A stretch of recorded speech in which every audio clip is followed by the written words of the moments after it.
I think no doubt everyone knows that AI and generative AI is taken all over the world. So you were just talking about banking industry. So whether it's banking, whether it's fashion, every company needs to become technology organization.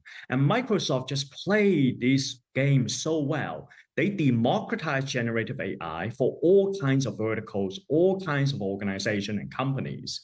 And they also make sure for client perspective, it's very easy to sign in so that you don't need to worry a host of technology stack. It's very simple to use. So it almost reminds me back in the old days, right? Nobody by IBM get fired. And today, nobody by Microsoft will get fired. Yeah, it's a great point. I'm going to move straight on because there's so many interesting things you've got to say, and you know how much we love chatting to you, Howard. It doesn't surprise me that you've got loads of technology companies there, obviously. Doesn't surprise me you've got pharma in there. We can talk about that later. Nike? Come on, what's that all about? I do love a great pair of sneakers myself, but why Nike?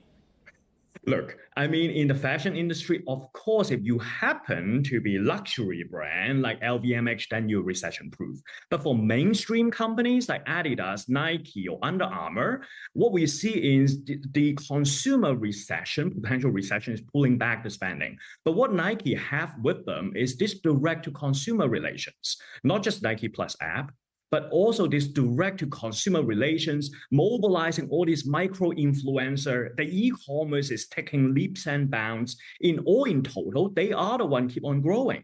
And of course, it's also diversity of the employees as well. Little known, their CEO is actually coming from eBay and now the chairman of PayPal. So that's the kind of CEO which is required to run a fashion house. You need to be technologically very, very competent. And that's a good point. I think there are areas where they are quite extraordinary in technology, as indeed are peers like Adidas. But I mean, you know, things like the Alpha Fly and some of their top-end technology in running shoes is quite extraordinary.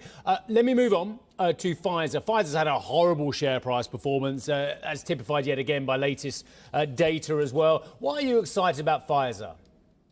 Look, the way we assess future readiness for companies, we're really looking at the short-term performance as well as the long run. So, share price come and go, but in the end, it's also the drug pipeline, the therapeutical area they are in, and whether this is an organization continue to able to break through the latest frontier, whether it's diagnostic, prevention, whether it's mRNA platform. So when we measure everything across through 23 variables, well, the hard data showed us Pfizer is actually a very strong candidate alongside with AstraZeneca in the UK.